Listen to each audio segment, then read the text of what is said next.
ಶ್ರೀ ಹರಿವಾಯುಗುರುಭ್ಯೋ ನಮಃ.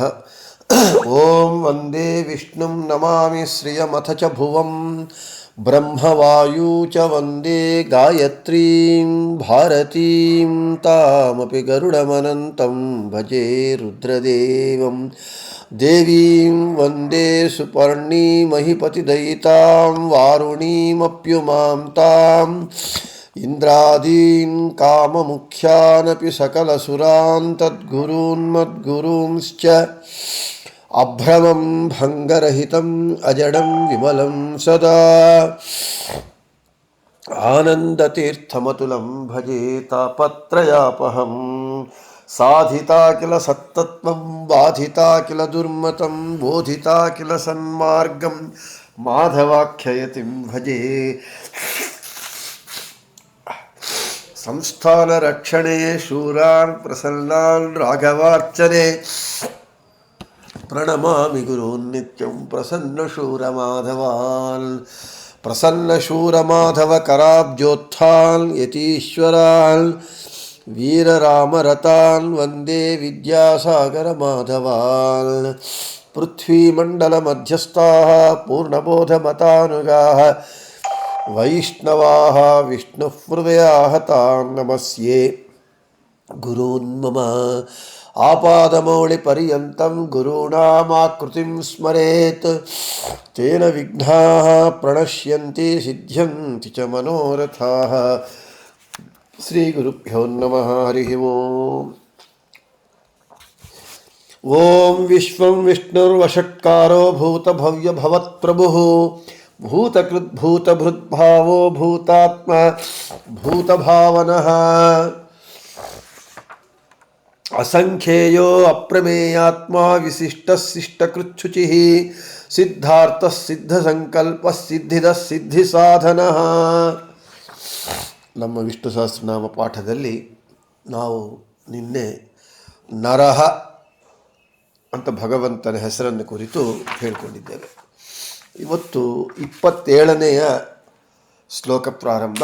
ಈ ಶ್ಲೋಕದಲ್ಲಿ ಅಸಂಖ್ಯೇಯ ಅಪ್ರಮೇಯಾತ್ಮ ವಿಶಿಷ್ಟ ಶಿಷ್ಟಕೃತ್ ಶುಚಿ ಅಂತ ಇದೆ. ಬಿಡಿಸಿದಾಗ ಶಿಷ್ಟಕೃತ್ ಶುಚಿ, ಶಿಷ್ಟಕೃತ್ ಪ್ಲಸ್ ಶುಚಿ ಶಿಷ್ಟಕೃತ್ ಶುಚಿ, ಶಿಷ್ಟಕೃತ್ ಶುಚಿ ಸಿದ್ಧಾರ್ಥ ಸಿದ್ಧಸಂಕಲ್ಪ ಸಿದ್ಧಿದ ಸಿದ್ಧಿಸಾಧನ.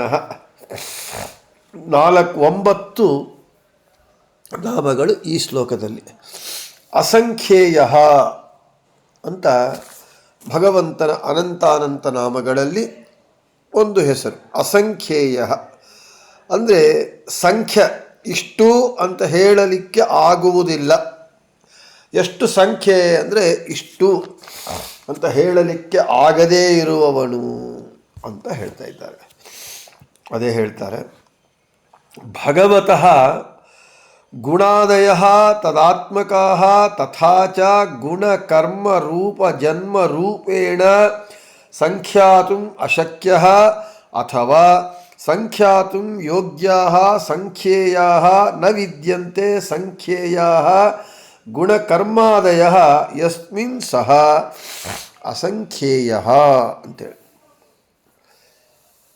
ಭಗವಂತನ ಗುಣಗಳು ಎಷ್ಟು, ಕರ್ಮಗಳು ಎಷ್ಟು, ರೂಪಗಳೆಷ್ಟು, ಜನ್ಮಗಳು ಮೊದಲಾದವುಗಳು ಎಷ್ಟು ಎಣಿಸಿ ಇಷ್ಟೇ, ಇವನ ಗುಣ ಇಷ್ಟೇ, ಇವನ ಕರ್ಮಗಳಿಷ್ಟೇ, ಇವನ ರೂಪಗಳಿಷ್ಟೇ, ಜನ್ಮಗಳಿಷ್ಟೇ, ಅವತಾರಗಳು ಇಷ್ಟೇ ಅಂತ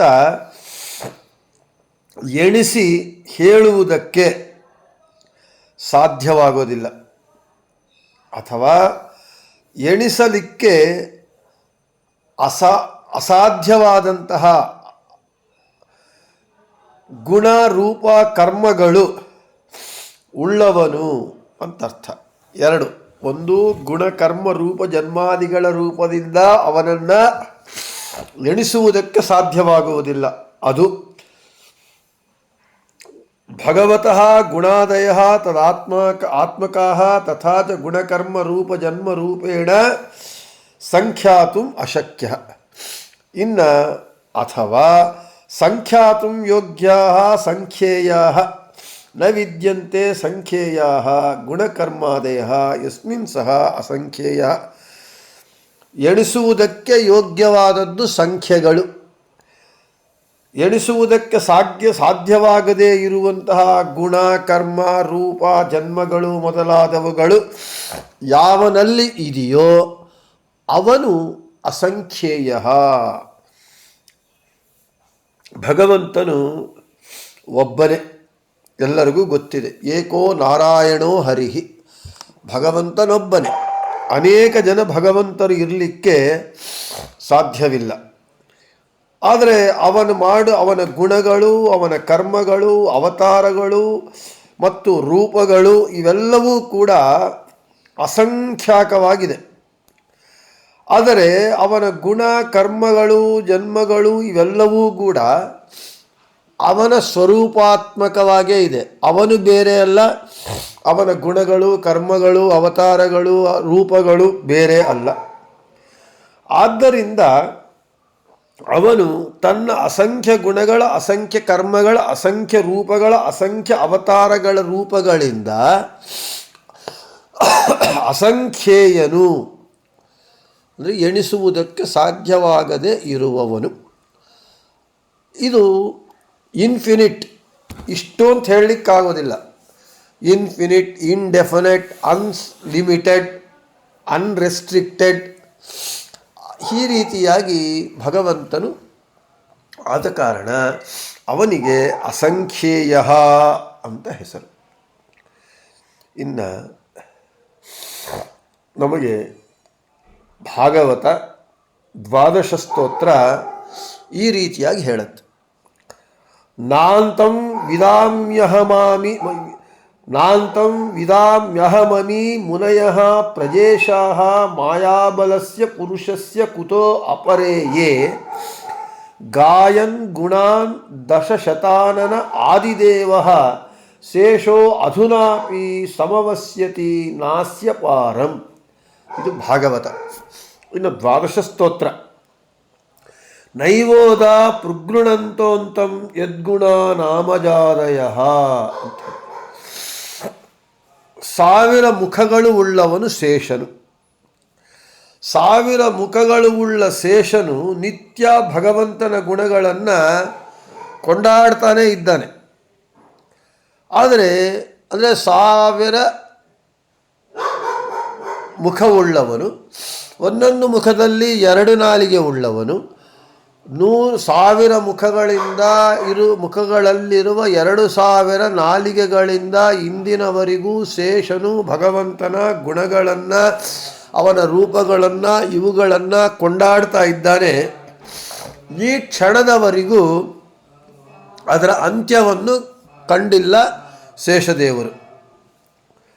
ಇನ್ನು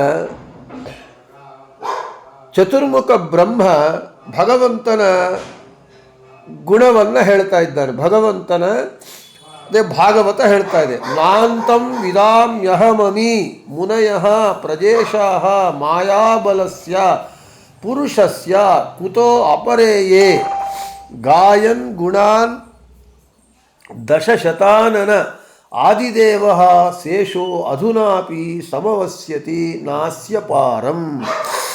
ಅದೇ ಹೇಳ್ತಾ ಇದ್ದಾರೆ ಬ್ರಹ್ಮದೇವರು ಭಾಗವತದಲ್ಲಿ ಹೇಳ್ತಾರೆ. ನಾನಾಗಲಿ ಅಂದರೆ ಚತುರ್ಮುಖ ಬ್ರಹ್ಮನಾಗಲಿ, ಮರೀಚ್ಯಾದಿ ಋಷಿಗಳಾಗಲಿ, ಕರ್ದಮಾದಿ ಪ್ರಜಾಪತಿಗಳಾಗಲಿ ಭಗವಂತನ ಗುಣಗಳನ್ನು ನಿತ್ಯ ಸ್ತೋತ್ರ ಮಾಡ್ತಾ ಇದ್ದೇವೆ. ಆದರೆ ಅವನ ಗುಣಗಳ ಅಂತ್ಯವನ್ನು, ಇಷ್ಟೇ ಇನ್ನು ಗುಣಗಳು ಅವನಲ್ಲಿ ಇಲ್ಲ ಎಂಬುವಂತಹ ಗುಣಗಳ ಕೊನೆ ನಾವು ಕಂಡಿಲ್ಲ.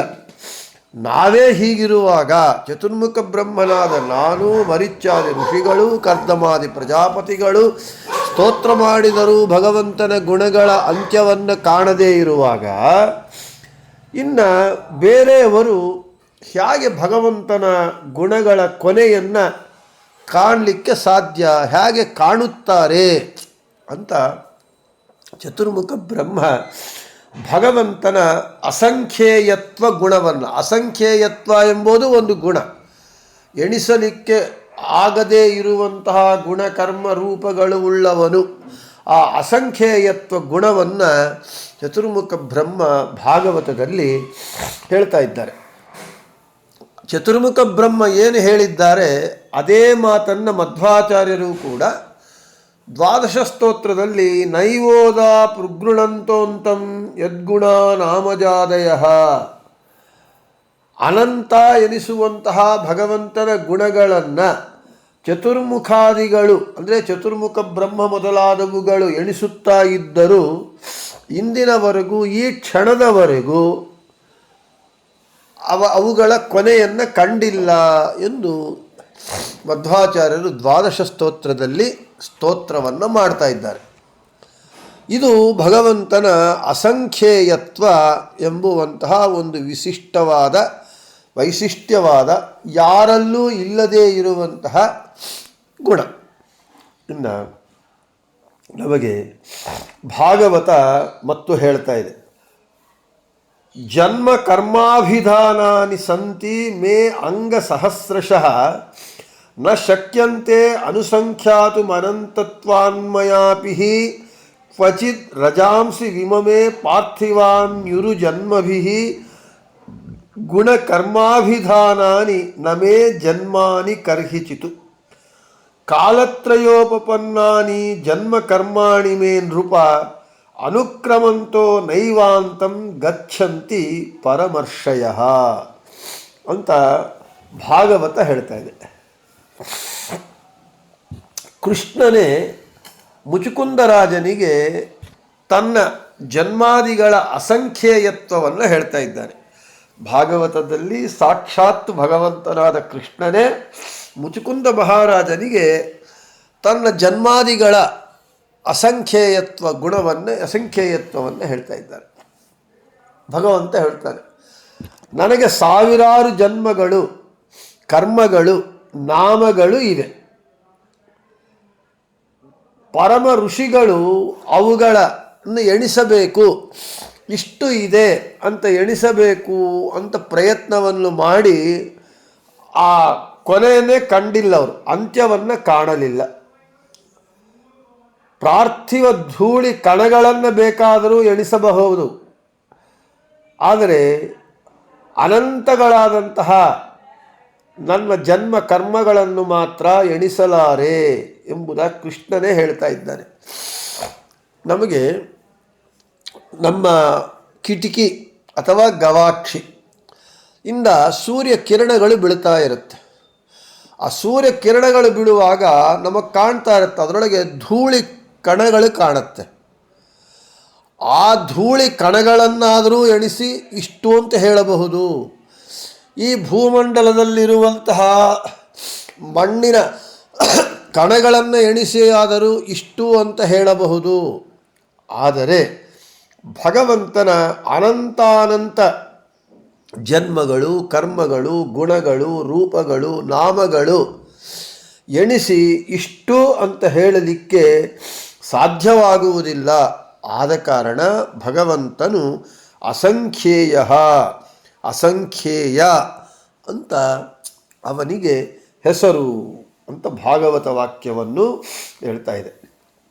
ಮತ್ತು ಮಧ್ವಾಚಾರ್ಯರು ಭಾಗವತ ತಾತ್ಪರ್ಯ ನಿರ್ಣಯದಲ್ಲಿ ಹೇಳ್ತಾರೆ, ಅನಂತಮಿತಿ ವೇತ್ತಿಶ ಸ್ವನಂತಂ ತ್ವಂತವತ್ತಥಾ ಅನಂತಸ್ಯ ಹಿ ಸಂಖ್ಯಾನೇ ನತು ಸರ್ವಜ್ಞತಾ ಭವೇತ್ ಅನಂತಮಪಿ ವೇತ್ತೀಶಃ ಪ್ರತ್ಯೇಕಂಚ ವಿಶೇಷತಃ ಸರ್ವಜ್ಞತ್ವಾನ್ನಸಂಖ್ಯಾನಮಸಂಖ್ಯಸ್ಯ ಕುತೋ ಹಿ ಸಾ ಅಂತ ಭಗವಂತನ ಅಸಂಖ್ಯೇಯತ್ವದ ಒಂದು ಗುಣದ ವೈಶಿಷ್ಟ್ಯವನ್ನು ಆಚಾರ್ಯರು ಭಾಗವತ ತಾತ್ಪರ್ಯ ನಿರ್ಣಯದಲ್ಲಿ ಹೇಳ್ತಾ ಇದ್ದಾರೆ. ಭಗವಂತ ಸರ್ವಜ್ಞನಾದ ಭಗವಂತನ ಅನಂತ ಆದಂತಹ ಗುಣರೂಪಾದಿಗಳನ್ನು ಒಂದೊಂದನ್ನು ಪ್ರತ್ಯೇಕವಾಗಿ ವಿಶೇಷವಾಗಿ ತಿಳಿದಿರುತ್ತೇನೆ. ಆದರೆ ಅವುಗಳನ್ನು ಎಣಿಸುವುದಿಲ್ಲ. ಅಸಂಖ್ಯಾಕಗಳಾದ ಅವುಗಳ ಎಣಿಕೆ ಹೇಗೆ ಸಾಧ್ಯವಾಗತ್ತೆ? ಅಸಂಖ್ಯ ಪದಾರ್ಥಗಳನ್ನು ಅಂದರೆ ಎಣಿಸುವುದಕ್ಕೆ, ಎಣಿಕೆ ಮಾಡುವುದಕ್ಕೆ ಸಾಧ್ಯವಾಗದೇ ಇರುವ ಪದಾರ್ಥಗಳನ್ನು ಎಣಿಸೋದಕ್ಕೆ ಹೊರಟರೆ, ತೊಡಗಿದರೆ ಭಗವಂತನ ಸರ್ವಜ್ಞತ್ವ ಕೂಡೋದಿಲ್ಲ. ಆದ್ದರಿಂದ ಸರ್ವಜ್ಞರು ಆಚಾರ್ಯರು, ಮಧ್ವಾಚಾರ್ಯರು ಸರ್ವಜ್ಞರೇ, ಬ್ರಹ್ಮದೇವನೂ ಸರ್ವಜ್ಞನೇ, ಲಕ್ಷ್ಮೀದೇವಿ ಸರ್ವಜ್ಞಳೇ. ಆದರೆ ಸರ್ವಜ್ಞರಲ್ಲಿ ಸರ್ವಜ್ಞತಮ ಸೂಪರ್ಲೇಟಿವ್ ಡಿಗ್ರಿ. ಸರ್ವಜ್ಞತಮನಾದ ಭಗವಂತನ ದೃಷ್ಟಿಯಲ್ಲೂ ಅವನ ಗುಣಕ್ರಿಯಾದಿಗಳು ಅಸಂಖ್ಯಗಳೇ ಎಂದು ಮಧ್ವಾಚಾರ್ಯರು ತಿಳಿಸಿಕೊಡ್ತಾ ಇದ್ದಾರೆ. ಒಟ್ಟಾರೆ ಭಗವಂತನ ಗುಣಗಳು, ರೂಪಗಳು, ಕ್ರಿಯೆಗಳು, ಜನ್ಮಗಳು, ಅವತಾರಗಳು ಎಲ್ಲವೂ ಅನಂತ, ಅಂದರೆ ಅಂತ್ಯವಿಲ್ಲದೆ ಇರುವಂಥದ್ದು. ಅಂತಹ ಅವನ ಅನಂತ ಗುಣರೂಪ ಕ್ರಿಯೆ ಕರ್ಮಗಳು ಎಣಿಸುವುದಕ್ಕೆ ಸಾಧ್ಯವಾಗುವುದಿಲ್ಲದ ಕಾರಣ ಅವನಿಗೆ ಅಸಂಖ್ಯೇಯ ಅಂತ ಹೆಸರು ಅಂತ ಆಚಾರ್ಯರು ಹೇಳ್ತಾ ಇದ್ದಾರೆ. ಇಲ್ಲಿ ನಾನು ಇಷ್ಟ ಮುಂಚೆ ಕೂಡ ಹೇಳಿದ್ದೆ, ಮತ್ತು ಇಲ್ಲಿ ಸಂದರ್ಭ ಬಂದಿದ್ದಾದ ಕಾರಣ ಮತ್ತು ಹೇಳ್ತೇನೆ. ವಿಷ್ಣು ಸಹಸ್ರನಾಮ ಅಂದರೆ 1000 ನಾಮಗಳು. ಎಣಿಸಿದರೆ ನಮಗೆ 999 + 1 1000 - 1 = 1000. 1000 ನಾಮಗಳಿದೆ. 1000 ನಾಮಗಳೊಡೆಯ, ಸಾಸಿರ ನಾಮಗಳದ ಒಡೆಯ ಅಂತ ಹೇಳ್ತಾರೆ. ಇಲ್ಲಿ ಅಂದರೆ ಅಷ್ಟೇನಾ, 1000ವೇನಾ ಅಂದರೆ ಭಗವಂತನ ಅನಂತ ನಾಮಗಳನ್ನು ನಾವು ಎಣಿಸಿ ಗುರ್ತಿಟ್ಕೊಂಡು ಹೇಳಲಿಕ್ಕೆ ನಮಗೆ ಸಾಧ್ಯವಾಗುವುದಿಲ್ಲ. ಆದ ಕಾರಣ ಸಹಸ್ರನಾಮಗಳನ್ನು ಮಾತ್ರ ನಾವು ಕ್ರೋಢೀಕರಣ ಮಾಡಿ ಹೇಳ್ತಾ ಇದ್ದೇವೆ. ಸಹಸ್ರ ಶಬ್ದೋ ಅನಂತವಾಚಿ. ಸಹಸ್ರ ಎಂಬ ಶಬ್ದ ಅನಂತವನ್ನು ಹೇಳುತ್ತೆ. 1000 ಜನ ಊಟಕ್ಕೆ ಬಂದರು ಅಂತ ಹೇಳಿದರೆ 1000 + 6 1006 ಅಂತಲ್ಲ, ಅನೇಕ ಜನ ಎಣಿಸಲಿಕ್ಕೆ ಸಾಧ್ಯವಾಗದೇ ಇರುವಷ್ಟು ಜನ ಬಂದಿದ್ದಾರೆ. ಹಾಗೆ ಇಲ್ಲಿ ಭಗವಂತನ ಎಲ್ಲವೂ ಕೂಡ ಅವನ ಗುಣಗಳು, ರೂಪಗಳು, ಕ್ರಿಯೆಗಳು, ಜನ್ಮಗಳು, ಅವತಾರಗಳು ಎಲ್ಲವೂ ಕೂಡ ಅನಂತವಾದದ್ದು, ಎಣಿಸುವುದಕ್ಕೆ ಸಾಧ್ಯವಾಗದೇ ಇರುವಂತಹ ಅಸಂಖ್ಯಾಕವಾದದ್ದು. ಆದ ಕಾರಣ ಅವನಿಗೆ ಅಸಂಖ್ಯೇಯ ಅಂತ ಹೆಸರು. ಇನ್ನು ಸಂಖ್ಯಾತುಂ ಸಮ್ಯಕ್ ಸಾಮಗ್ರ್ಯೇಣ ಪ್ರಕಥಯಿತುಂ ಶಕ್ಯ ಸಂಖ್ಯೇಯ ನ ಸಂಖ್ಯೇಯ ಅಸಂಖ್ಯೇಯ.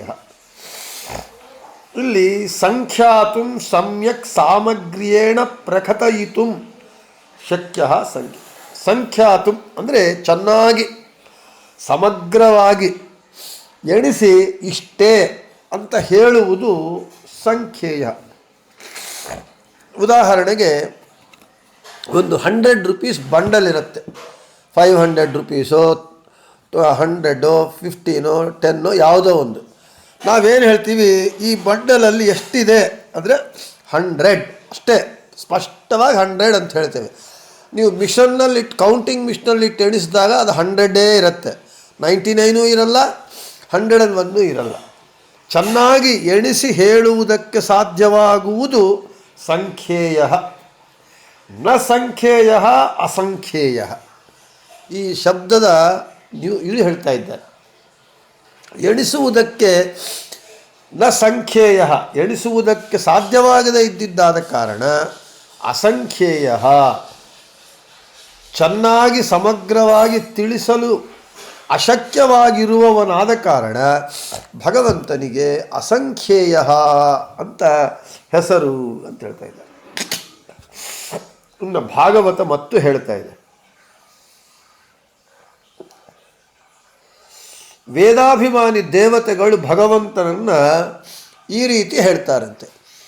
ವಯಮಪಿತೆ ಸಮದೃಶೋ ಅಂಘ್ರಿ ಸರೋಜ ಸುಧಾಂ ಅಂಥೇಳಿ. ಭಗವಂತನು ಅಸಂಖ್ಯಾಕವಾದಂತಹ ಗುಣಕರ್ಮಾದಿಗಳಿಂದ ಉಳ್ಳವನಾದ ಕಾರಣ ಯಾರೂ ಕೂಡ ಸಮಗ್ರವಾಗಿ ಅವನನ್ನು ತಿಳಿದುಕೊಳ್ಳುವುದಕ್ಕೆ ಸಾಧ್ಯವಾಗುವುದಿಲ್ಲ. ಭಗವಂತನ ಮಹಿಮೆಯನ್ನು ಪೂರ್ಣವಾಗಿ ಸಮಗ್ರವಾಗಿ ಹೇಳಲಿಕ್ಕಾಗುವುದಿಲ್ಲದ ಕಾರಣ ಅಸದೃಶರು ಎಂಬುದಾಗಿ ಭಗವಂತನ ಅಸದೃಶ ಅಸಂಖ್ಯೇಯ ಅಂತ ವೇದಾಭಿಮಾನಿ ದೇವತೆಗಳು ಸ್ತೋತ್ರ ಮಾಡ್ತಾರೆ. ಆದ ಕಾರಣ ಭಗವಂತನಿಗೆ ಅಸಂಖ್ಯೇಯ ಅಂತ ಹೆಸರು.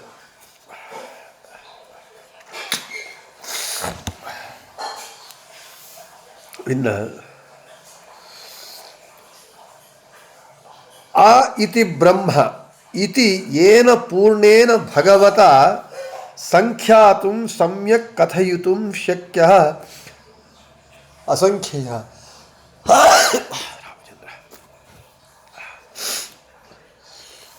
ಪೂರ್ಣನಾದ ತನ್ನಿಂದಲೇ ಚೆನ್ನಾಗಿ ತಿಳಿಸಲು ಶಕ್ಯನಾದವನು ಆದ ಕಾರಣ ಅವನು ಅಸಂಖ್ಯೇಯ. ಭಗವಂತನು ಪೂರ್ಣನು, ಪೂರ್ಣಮದಃ ಪೂರ್ಣಮಿದಂ ಅಂಥೇಳಿ ಅವನು ಪೂರ್ಣನಾಗಿದ್ದಾನೆ. ಅವನನ್ನು ಕುರಿತು ಚೆನ್ನಾಗಿ ಹೇಳಬೇಕು ಅಂತ ಹೇಳಿದರೆ ಅವನೇ ಹೇಳಬೇಕು, ಬೇರೆಯವರು ಇನ್ಯಾರೂ ಹೇಳಲಿಕ್ಕೆ ಸಾಧ್ಯವಾಗಲ್ಲ. ಆದ ಕಾರಣ ಅಸಂಖ್ಯೆ ಅಂದರೆ ಅವನನ್ನು ಕುರಿತು ಚೆನ್ನಾಗಿ ಭಗವಂತನೇ ಹೇಳಲಿಕ್ಕೆ ಸಾಧ್ಯ ಹೊರತು, ಅವನಿಗೆ ಮಾತ್ರ ಸಾಧ್ಯ ಹೊರತು ಬೇರೆಯವರಿಗೆ ಅಸಾಧ್ಯ. ಆದ ಕಾರಣ ಅವನಿಗೆ ಅಸಂಖ್ಯೇಯ ಅಂತ ಹೆಸರು. ಆದ ಕಾರಣವೇ ಭಗವಂತ ಏನು ಮಾಡಿದ, ತಾನೇ ವೇದವ್ಯಾಸರಾಗಿ ಅವತಾರವನ್ನು ಮಾಡಿ ತನ್ನನ್ನು ಕುರಿತು ತಾನೇ 18 ಪುರಾಣಗಳಲ್ಲಿ ಭಾರತ ಇವುಗಳಲ್ಲಿ ಹೇಳಿದ್ದಾನೆ. ರಚನೆ ಮಾಡಿ ಭಗವಂತ ವೇದವ್ಯಾಸ ದೇವರು ತನ್ನನ್ನು ಕುರಿತು ತಾನೇ ಚೆನ್ನಾಗಿ ತನ್ನ ಸ್ವರೂಪವನ್ನು ತಿಳಿಸಿಕೊಟ್ಟಿದ್ದಾನೆ. ಈ 18 ಪುರಾಣಗಳು ಭಾರತ ಇವುಗಳು ಬೇರೆಯವರು ಬರೆಯಬಹುದಾಗಿತ್ತು, ಆದರೆ ಬರೀಲಿಲ್ಲ. ಮಧ್ವಾಚಾರ್ಯರಾದರೂ ಬರಿಬಹುದಾಗಿತ್ತು, ಮಧ್ವಾಚಾರ್ಯರೂ ಬರೆಯಲಿಲ್ಲ. ಭಗವಂತನೇ ತಾನೇ ವೇದವ್ಯಾಸನಾಗಿ ಅವತಾರವನ್ನು ಮಾಡಿ ತನ್ನ ಕುರಿತು ತಾನೇ ತಿಳಿದಿದ್ದ. ಯಾಕೆ? ತನ್ನ ಕುರಿತು ತನಗೆ ತೆಳೆದಷ್ಟು ಇನ್ನೊಬ್ಬರಿಗೆ ಯಾರಿಗೂ ಗೊತ್ತಿರಲ್ಲ. ಬಹುಶಃ ನಮಗೂ ಕೂಡ ನಮ್ಮನ್ನು ಕುರಿತು ನಮಗೆ ತಿಳಿದಷ್ಟು ಬೇರೆಯವ್ರಿಗೆ ಗೊತ್ತಿರಲ್ಲ. ನಮಗೆ ಕೂಡ ನಮ್ಮನ್ನು ಕುರಿತು ನಮಗೆ ತಿಳಿಯದೇ ಇರುವ ವಿಷಯಗಳು ಇರುತ್ತೆ. ಆದರೆ ಭಗವಂತನಿಗೆ ಹಾಗಲ್ಲ. ಭಗವಂತನಿಗೆ ತನ್ನ ಕುರಿತು ತನಗೆ ತಿಳಿದಷ್ಟು ಚೆನ್ನಾಗಿ ತನ್ನ ಅವಿಭಕ್ತ ಕುಟುಂಬಿನಿಯಾದ ತನ್ನ ವಕ್ಷಸ್ಥಲವಾಸಿನಿಯಾದ ಲಕ್ಷ್ಮೀದೇವಿಗೂ ಕೂಡ ತಿಳಿಯಲ್ಲ. ಆದ ಕಾರಣವೇನೇ ಭಗವಂತ ತಾನೇ ವೇದವ್ಯಾಸರಾಗಿ ಅವತಾರವನ್ನು ಮಾಡಿ ತನ್ನನ್ನು ಕುರಿತು ಹೇಳುವಂತಹ ಪುರಾಣಗಳನ್ನು ಭಾರತದ ಇತಿಹಾಸಗಳನ್ನು ವೇದವ್ಯಾಸ ದೇವರು ಬರೆದಿದ್ದಾರೆ. ಆದ ಕಾರಣ ಭಗವಂತನಿಗೆ ಅಸಂಖ್ಯೇಯ ಅಂತ ಹೆಸರು. ಇನ್ನು ಭಗವಂತನು ಪೂರ್ಣತ್ವಾತ್ ಅ ಇತಿ ಸಮೀಚೀನತ್ವಾತ್ ನಿರ್ದುಷ್ಟತ್ವಾತ್ ಸಂ ಇತಿ ಚ ಖೇಯ ಸಂಕಥನೀಯ ಅಸಂಖ್ಯೇಯ ಅಂತ ಹೇಳ್ತಾ ಇದ್ದಾರೆ. ಅಸಂಖ್ಯೇಯ ಎಂದು ಅಂತ ಭಗವಂತನ ಹೆಸರು. ಅಸಂಖ್ಯೇಯದಲ್ಲಿ ಆ ಪ್ಲಸ್ ಸಂಖ್ಯೇಯ ಅಸಂಖ್ಯೇಯ. ಆ ಅಸಂಖ್ಯೇಯ ಶಬ್ದದಲ್ಲಿ ಆ ಅಕ್ಷರ ಪೂರ್ಣತ್ವಾತ್ ಅ ಇತಿ. ಭಗವಂತನು ಪೂರ್ಣನು, ಅನಂತ ಕಲ್ಯಾಣ ಗುಣಪರಿಪೂರ್ಣನು. ಆದ ಕಾರಣ ಆ ಎಂಬುವ ಅಕ್ಷರ ಅವನ ಪೂರ್ಣತ್ವವನ್ನು ತಿಳಿಸಿಕೊಡುತ್ತೆ. ಸಮೀಚೀನತ್ವಾತ್ ನಿರ್ದುಷ್ಟತ್ವಾತ್ ಸಂ ಇತಿ ಚ. ಅವನು ಸಂ ಅಂತ ಹೇಳಿದ್ರೆ ನಿರ್ದುಷ್ಟನಾದವನು, ದೋಷದೂರನು ಅಂತ ಸಂ ತಿಳಿಸ್ಕೊಡತ್ತೆ. ಆದ ಕಾರಣ ಪೂರ್ಣನಾದದ್ದರಿಂದ ನಿರ್ದುಷ್ಟನಾದ್ದರಿಂದ ಅವನು ಪೂರ್ಣನು ನಿರ್ದುಷ್ಟನು ಎಂದು ಸಮಗ್ರವಾಗಿ ತಿಳಿಸಲು ಯೋಗ್ಯನಾದವನು. ಆದ ಕಾರಣ ಅಸಂಖ್ಯೇಯ ಅಂತ ಹೆಸರು. ಆ ಎಂಬುದೇನೋ ಪೂರ್ಣ ಅಂತ ಹೇಳುತ್ತೆ, ಸಂ ಎಂಬುದೇನೋ ನಿರ್ದುಷ್ಟ ಅಂತ ಹೇಳುತ್ತೆ. ಆದ ಕಾರಣ ಖೇಯ ಚೆನ್ನಾಗಿ ಹೇಳಲ್ಪಡುವವನು, ಹೇಳಲಿಕ್ಕೆ ಆಗುವವನು. ಆದ ಕಾರಣ ಅಸಂಖ್ಯೇಯ ಶಬ್ದಕ್ಕೆ ಇನ್ನೊಂದು ರೀತಿ, ಇದೊಂದು ಇಷ್ಟವರೆಗೂ ನಾವು ಸಮಗ್ರವಾಗಿ ಎಣಿಸುವುದಕ್ಕೆ ಸಾಧ್ಯವಾಗುವುದಿಲ್ಲ, ಆದ ಕಾರಣ ಅಸಂಖ್ಯೇಯ ಅಂತ ಹೇಳಿದರೆ, ಇವಾಗ ಅಸಂಖ್ಯೇಯ ಶಬ್ದದಲ್ಲಿ ಅವನು ಆ ಅಂದರೆ ಪೂರ್ಣನೆಂದು, ಸಂ ಅಂದರೆ ನಿರ್ದುಷ್ಟನೆಂದು ಹೇಳುವುದಕ್ಕೆ ಯೋಗ್ಯನಾದವನಾದ ಕಾರಣ ಅಸಂಖ್ಯೇಯ ಅಂತ ಅವನಿಗೆ ಹೆಸರು ಅಂತ ಹೇಳ್ತಾ ಇದ್ದಾರೆ. ಇನ್ನು ಆ ಇತಿ ಪೂರ್ಣ ಇತಿ ಸಂಖ್ಯಾತುಂ ಜಿಜ್ಞಾಸಿತುಂ ಯೋಗ್ಯ ಅಸಂಖ್ಯೇಯ ಚರ್ಚಾ ಸಂಖ್ಯಾ ವಿವರಣ ಇತಿ ಸಂಪೂರ್ವಕಖ್ಯಾತೆ ವಿಚಾರಾರ್ಥಕತ್ವಂ ಸಿದ್ಧಂ. ಸರಿ, ಆ ಅಂದರೆ ಪೂರ್ಣ ಅಂತ ಹೇಳ್ಕೊಂಡ್ವಿ. ಆ ಅಂದರೆ ಪೂರ್ಣ, ಸಂಖ್ಯಾತುಂ ಅಂದರೆ ಜಿಜ್ಞಾಸಿತುಂ ಯೋಗ್ಯ, ಅದೇ ಶಬ್ದವನ್ನೇ ಹೇಳ್ತಾ ಇದ್ದಾರೆ. ಆ ಅಂದರೆ ಪೂರ್ಣ, ಸಂಖ್ಯಾತುಂ ಅಂದರೆ ಜಿಜ್ಞಾಸಿತುಂ ಅಂದರೆ ಜಿಜ್ಞಾಸ ಮಾಡಲಿಕ್ಕೆ ಯೋಗ್ಯನಾದವನಾದ ಕಾರಣ ಅವನಿಗೆ ಅಸಂಖ್ಯೇಯ ಅಂತ ಹೆಸರು. ಒಂದೇ ಹೆಸರು ನೋಡ್ರಿ, ಎಷ್ಟು ರೀತಿಯಾಗಿ ನಮಗೆ ಆ ಪದಚ್ಛೇದಗಳನ್ನು ಮಾಡಿ ಹೇಳ್ತಾ ಇದ್ದಾರೆ. ಆ ಅಂದರೆ ಪೂರ್ಣನು, ಸಂಖ್ಯಾತುಂ ಅಂದರೆ ಜಿಜ್ಞಾಸ ಮಾಡಲಿಕ್ಕೆ ಪೂರ್ಣನಾದವನೆಂದು, ಜಿಜ್ಞಾಸ ಮಾಡಲಿಕ್ಕೆ ಯೋಗ್ಯನು ಆದ ಕಾರಣ ಅವನಿಗೆ ಅಸಂಖ್ಯೇಯ ಅಂತ ಹೆಸರು.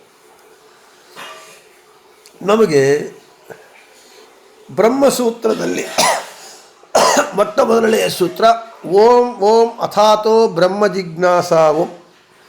ಶಮದಮಾದಿ ಸಂಪತ್ತು ಬಂದ ನಂತರದಲ್ಲಿ, ಶಮದಮಾದಿ ಸಂಪತ್ತು ಸಂಪಾದಿಸಿದ ಅನಂತರದಲ್ಲಿ ಭಗವಂತನು ಜಿಜ್ಞಾಸ ಮಾಡಲಿಕ್ಕೆ, ಭಗವಂತನ ಜಿಜ್ಞಾಸ ಮಾಡಬೇಕು, ಇದು ಕರ್ತವ್ಯ ಅಂತ ಹೇಳಿದರು. ಭಗವಂತನು ಬ್ರಹ್ಮ ಶಬ್ದಕ್ಕೆ ಇಷ್ಟ ಮುಂಚೆ ಹೇಳ್ಕೊಂಡಿದ್ದೇವೆ. ಬ್ರಹ್ಮ ಅಂತ ಹೇಳಿದರೆ ಪೂರ್ಣ ಅಂತ ಅರ್ಥ. ಪೂರ್ಣನಾಗಿರುವ ಪ್ರಯುಕ್ತವಾಗಿ ಭಗವಂತನಿಗೆ ಬ್ರಹ್ಮ ಅಂತ ಹೆಸರು.